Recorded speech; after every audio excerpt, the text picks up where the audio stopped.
Hey, if you're writing JavaScript, you gotta hear this. We're about to do a quick explainer on upgrading your code with some of the most powerful features from modern JavaScript.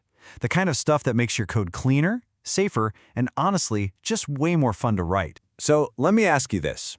Does your JavaScript code feel a little old? Have you ever been staring at your screen, totally frustrated because something should work, but some weird quirk with variable scope or the this keyword is messing everything up? If you're nodding your head right now, you are in exactly the right place.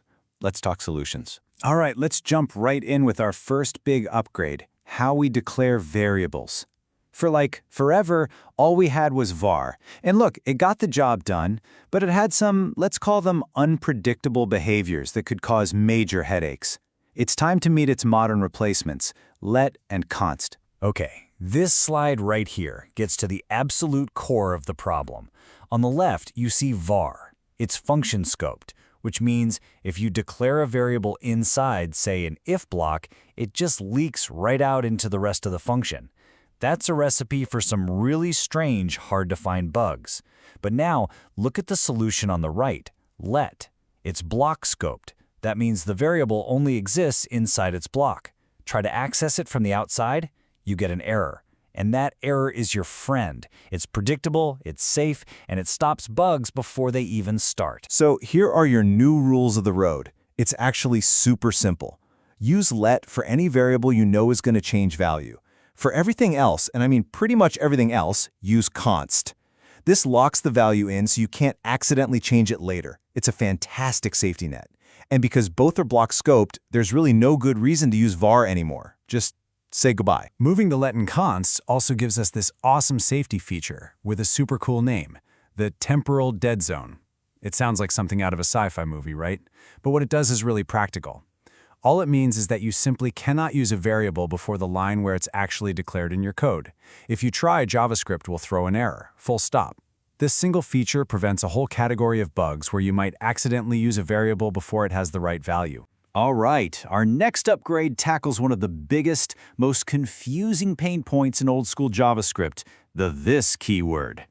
Oh man, if you've ever spent hours wondering what this is even pointing to, you are going to absolutely love the solution, arrow functions. This is the one thing you need to burn into your memory about arrow functions. They do not have their own this. Instead of creating a new, confusing context for this every time, they just inherit it. They borrow it from their parent. It's that simple, and this one little change fixes so many problems. Ah, yes, the classic trap. We've all fallen into it. You see here, when you use a regular function inside something like a timeout callback, the this keyword gets lost. It detaches from what you thought it was, and suddenly your code breaks and you're just staring at an undefined error, wondering what went wrong. It's incredibly frustrating. And voila, here's the fix. It's so elegant. You just swap that old function out for an arrow function. Since the arrow function doesn't have its own this, it just uses the this from the surrounding code. It just works, exactly like you'd expect it to. The bug is gone, and your code is shorter, cleaner, and way more readable. It's a huge win. Okay, moving on from functions to something we do all the time, working with strings. Seriously, if you are still building strings by smashing them together with a bunch of plus signs, you are working way too hard.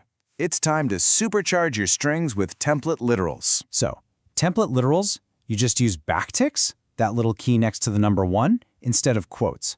And they unlock some amazing things. First, string interpolation. That's a fancy way of saying you can pop variables right into your string. It's so clean. Second, you can finally write strings that go across multiple lines without any ugly hacks. And the result of all this, your code becomes unbelievably easier to read and write. No more plus sign chaos. I mean, just look at this. The difference is night and day. The before is, well, it's a mess, right? All those quotes and plus signs, it's hard to read. The after is so clean, so elegant. You can see exactly what the final string is going to look like just by looking at the code. This is such a simple change for such a massive improvement. All right, our final upgrade is all about objects. Modern JavaScript didn't just fix problems, it also gave us a ton of what we call syntactic sugar, little shortcuts that make writing common code patterns much, much sweeter.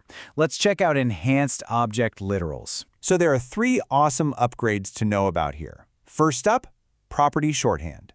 If you have a variable named, say, name, and you want an object property called name, you just write name once. Done. No more name:name. It's a huge time saver.